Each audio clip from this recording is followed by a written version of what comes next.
الحمد لله وحده والصلاة والسلام على من لا نبي بعد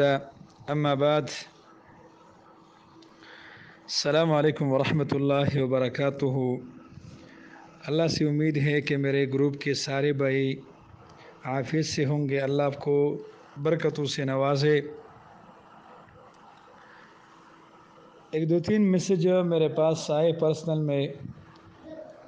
کہ قاری صاحب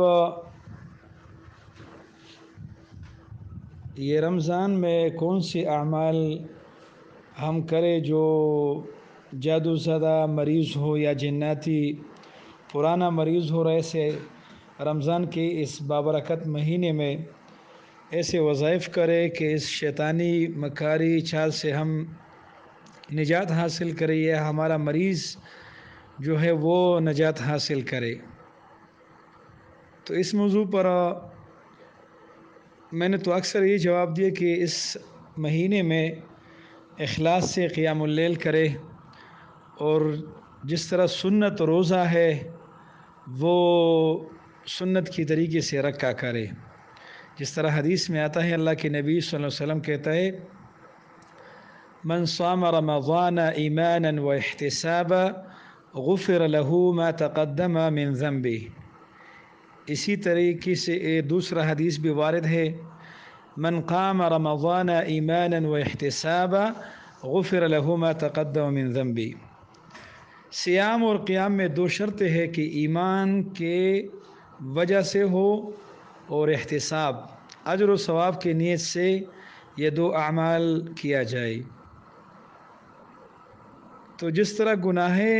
بخش دیا جاتا ہے تو اسی طرح مصیبتیں تو گناہوں کی اور خطائیوں کی وجہ سے انسان پر مسلط ہوتی ہے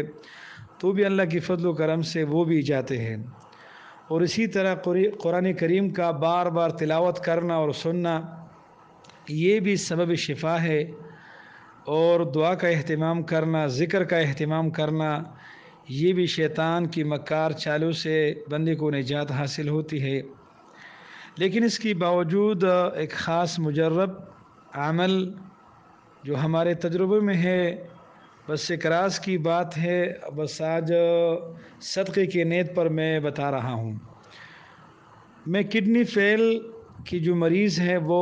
انتہائی لاعلاج، انتہائی خوف زدہ مراحل میں ہوتے ہیں، اور جس طرح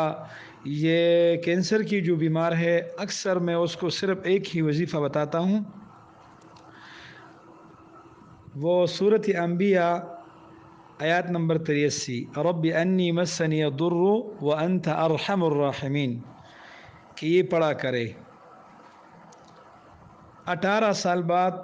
قول الراجح کے بنا پر میں کہتا ہوں، اس میں کوئی اختلاف بھی ہے کہ ایوب علیہ السلام کی بیماری کتنی مدت تک تھی، لیکن ایک قول کی بنا پر 18 سال تھی۔ جب اس نے یہ کلمہ پڑھا تو اللہ سبحانہ و تعالی نے اسے اس بیماری سے نجات حاصل کیا تھا۔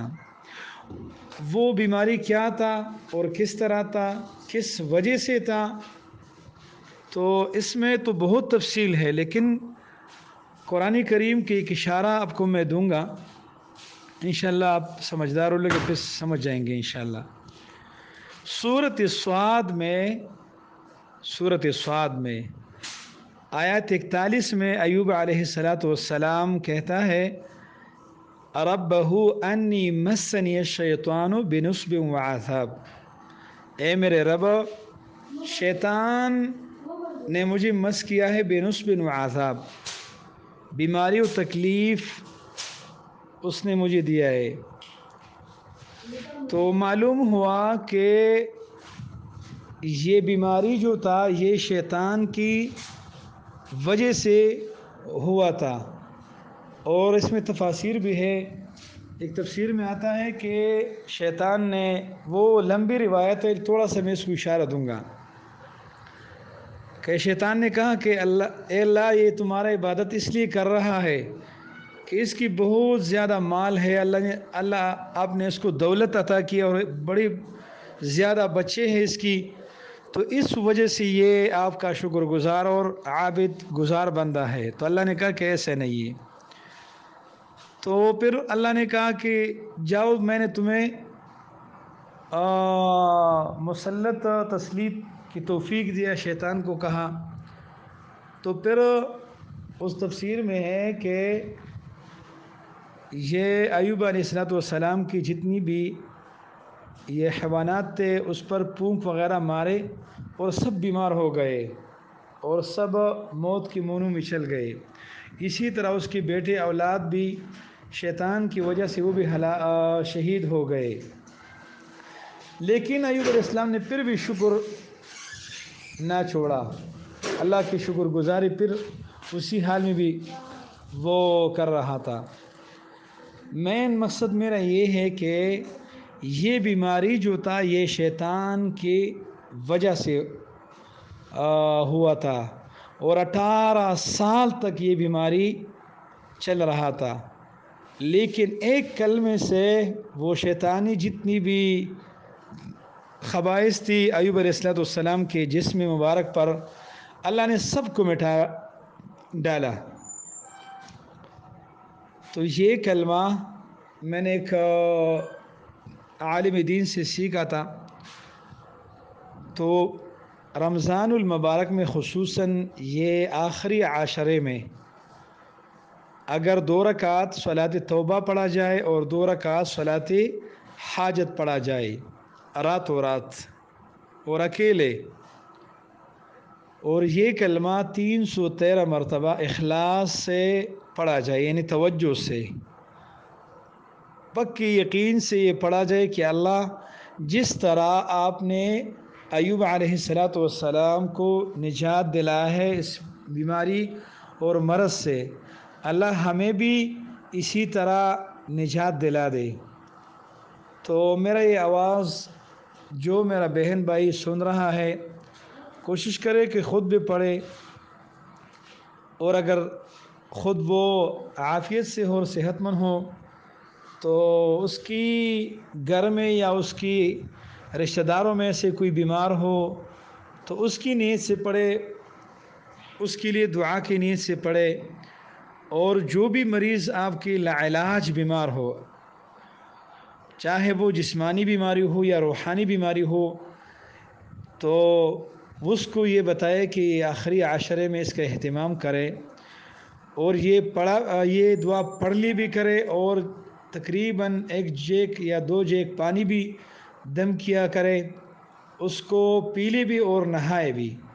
اس لیے کہ ایوب علیہ السلام نے پانی میں نہایا تھا، تو وہ پانی ایوب علیہ السلام نے پیا بھی تھا، اور اللہ کے حکم سے جو پانی اس کو میسر ہوا تھا، اور خود برجلک ھذا مغتسل بارد و شراب، تو پانی وہ بار بار پیے بھی اور اپنے اوپر ڈالے بھی، اگر غسل کر سکتے ہیں تو اور بھی بہتر۔ بس یہ ایک راستہ، اور کوشش کرے، میں عام اوقاتوں میں بھی بیمار کو یہ کلمہ بتاتا ہوں کہ یہ پڑھا کرے، تو آپ حیران رہ جائیں گے انشاءاللہ کہ اس کے پڑھنے سے مریض کو کتنی سکون ہو جاتا ہے۔ اس کی جو نیند، اکثر کینسر کی مریض ہم دیکھتے ہیں یا ہارٹ کی یا گردوں کی، کہ اس کی نیند بالکل نہیں ہوتا، اس کی خوراک کھانا پینا بالکل بند ہو جاتا ہے۔ جب یہ کلمہ پڑھنا شروع کرتا ہے تو اللہ کی فضل و کرم سے اللہ کی رحم اس کے اوپر طاری ہو جاتا ہے، اور اس کو وہ سکون بھی آ جاتا ہے، اور خوراک کی جو تکلیف ہے وہ بھی دور ہو جاتا ہے۔ اور میرے لیے بھی خصوصی دعا کرے، یہ بابرکت مہینہ ہے، اور میں یہ دعا بھی کروں گا کہ اللہ ہمارے اس گروپ کو ایک متحرک صورت دے، کہ ایک موضوع اس میں چلتا جائے اور ہر بندہ اس میں اپنا علم کی حصہ ڈالے۔ یہ خاموشی اور یہ غائب ہونا، یا اللہ اس برکت یہ رحمتوں کے مہینے میں اللہ ہمارے اس بھائیوں پہ بھی رحم کرو۔ والسلام ورحمۃ اللہ وبرکاتہ۔